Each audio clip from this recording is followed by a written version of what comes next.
I'm Bree with ziphaus. We here with the legendary Chase Davis. Yo, what's going on, ziphaus? What's How going you on? feeling?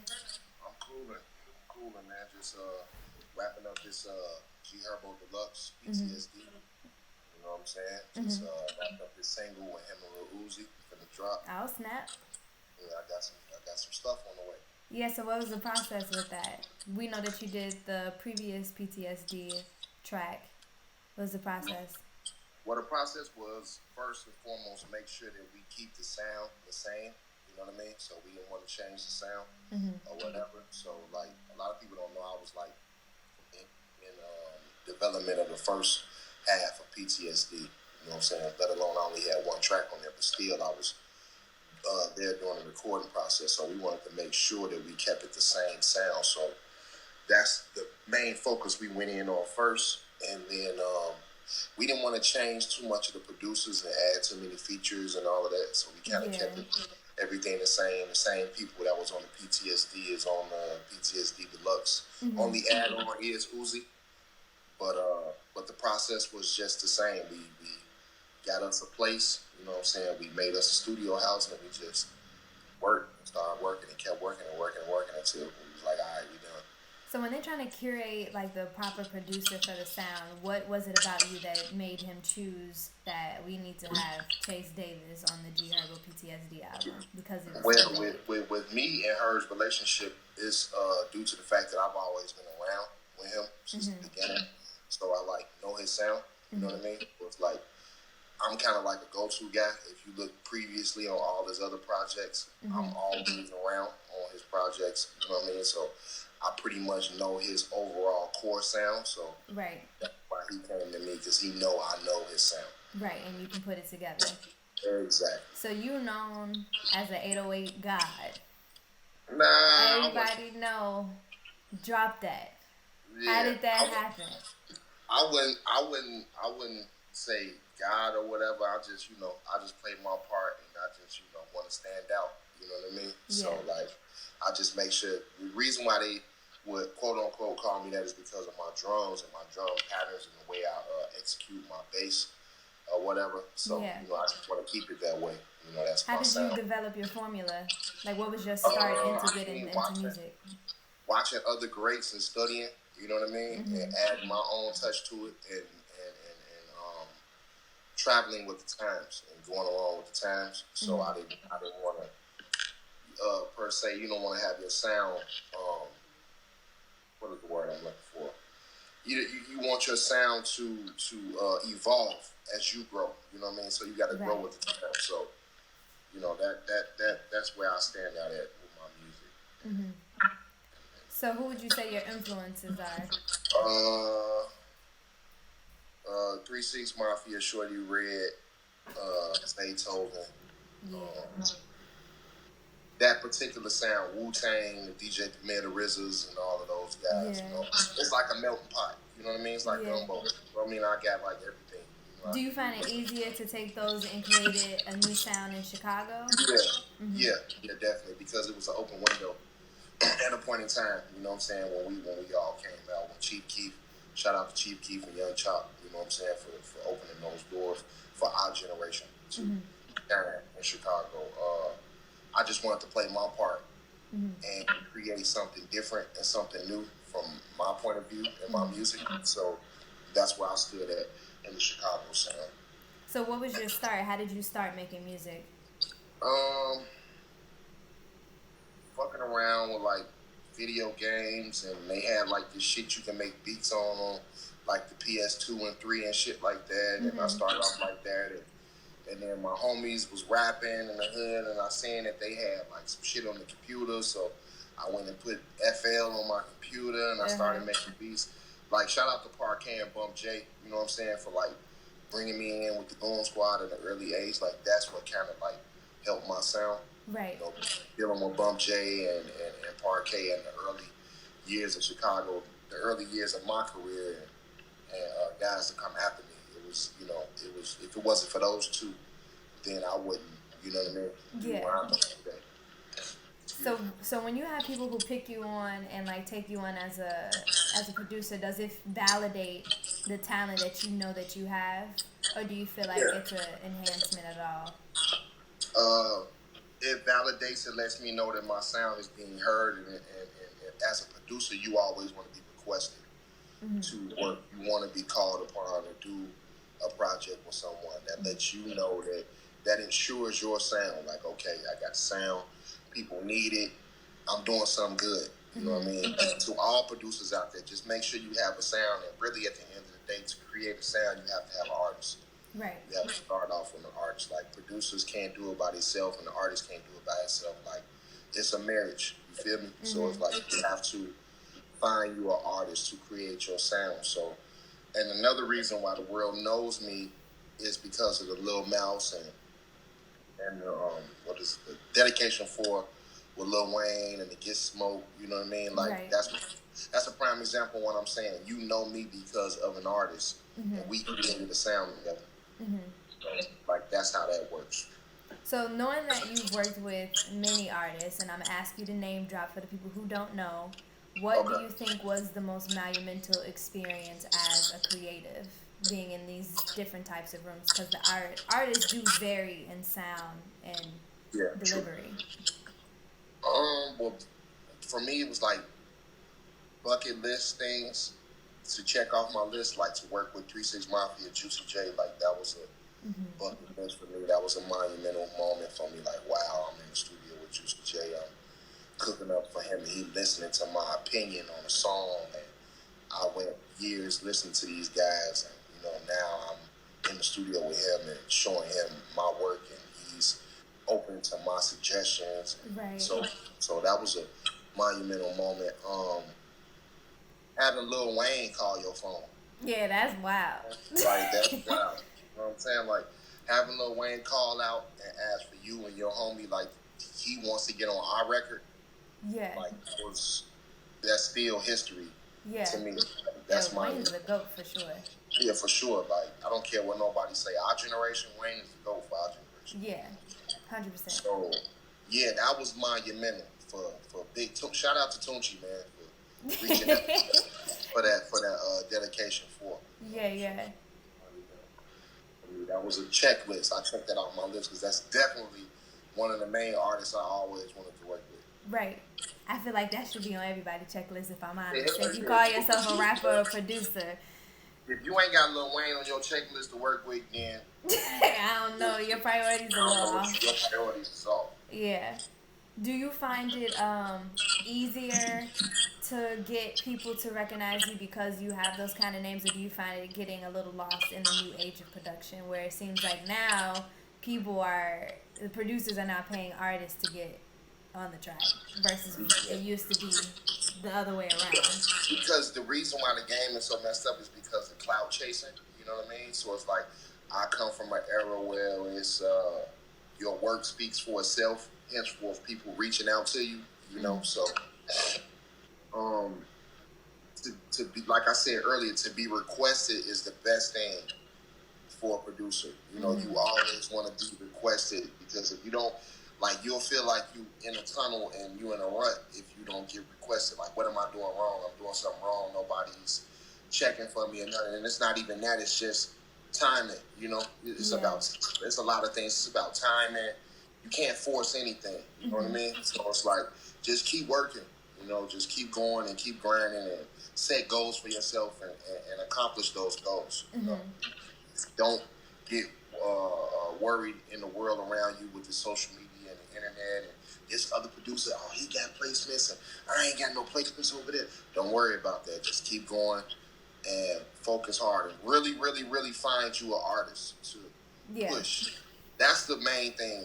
Throughout this interview, from everybody that I want you to receive from me, producers, find you an artist, artists, find you a producer, and create sound and create a marriage and make a lot of money together.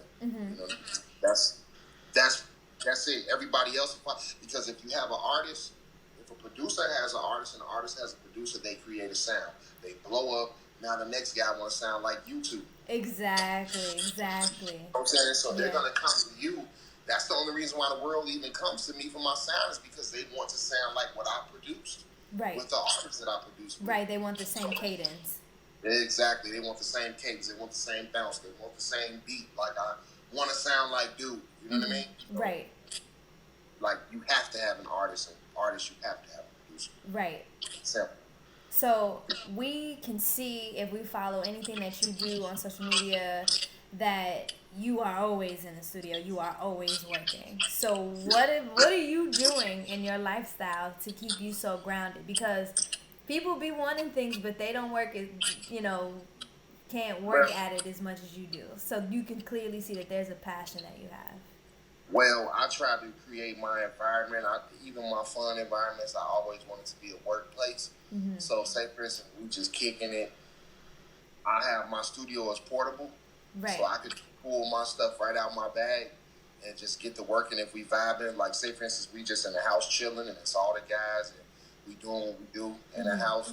I catch a vibe, I might go in the other room and pull my laptop. Start cooking up a beat.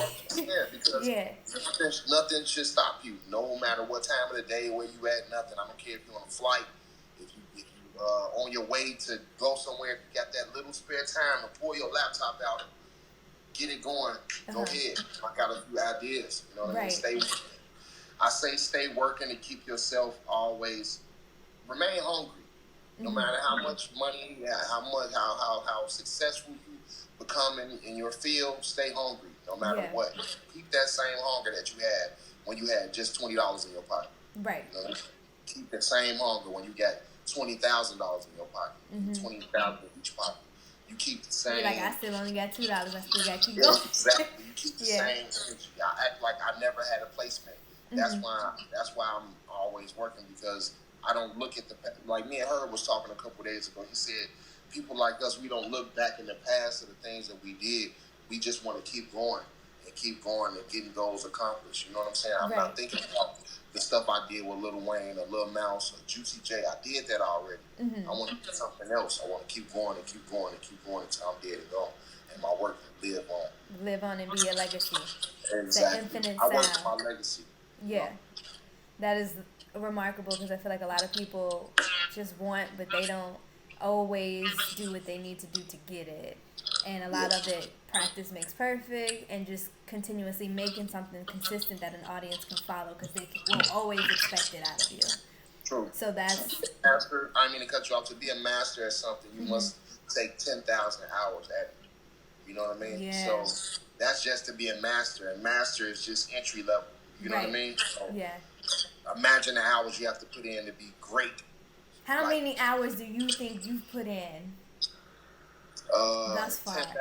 10,000 hours times 10,000. Yeah, I would say so. It's a lot more. You got 365 days out of 7 days in a week. How many hours do you think you create music? Well, I wouldn't say hours, because I got it down to a science where it should only take me 15 to 20 minutes to make a beat. Really?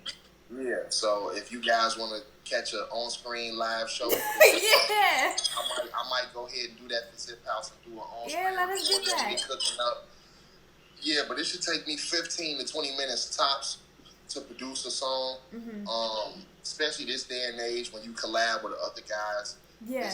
We collab with other pianists and guys that make melodies and loop packs or whatever, so it should make your job much easier. You don't have to sit down and try to figure out a melody or pick through samples, you know what I'm saying, because you already got your stuff organized. Right, you have a library. Yeah, we got it like that so we can speed the process up. We don't like to take, unless I want to sit down and take. I'm not saying don't take your time on your craft, but me personally, I just want my craft to be sped up in a timely fashion to where I can execute it, knock it out, go to the next one. I don't really like sitting on beats and sitting on ideas and all that. I want to knock it out, export it, get it done. So when the artists hear it, you like it, let's pull it up, Pro Tools, record it, bounce it. Now it's getting ready for print, ISRC codes, get put up, it's out of there. And it's out of there. And we signing off on it. Do you think thinking about something for too long or just overanalyzing it can hinder the actual outcome? Yes, I believe that. I believe that. Why do you believe that? Because when you think too much, then you create room to change.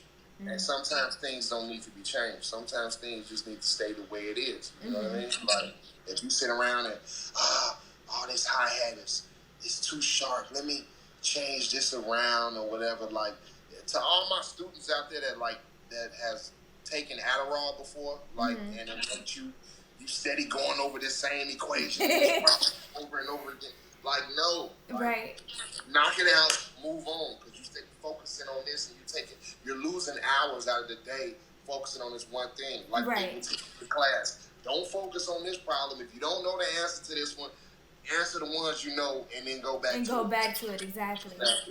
That's a good formula for life, because I mean, if you stick to something, the thing is, and I feel like when people stick to something for way too long, you fall in love with it, and then you go, here you go, and the person be like, I ain't feeling it. And another thing, it's funny you said that too, because I started to stop falling in love with my music, and when I started to stop falling in love with my music, I started getting more placements and more things out of it, because I don't care about it emotionally as much. Okay. So my emotions is not attached to it. Like, oh man, I'm not getting no placements, or ain't nobody opening my emails, or this.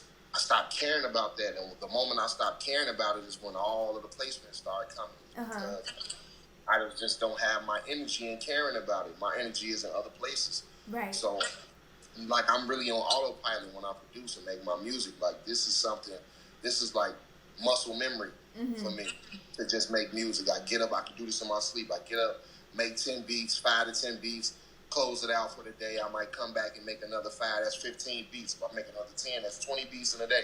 Yeah, that's a lot. That's a lot. Yeah, you got to create your formula to be comfortable to work like that. Right. You know?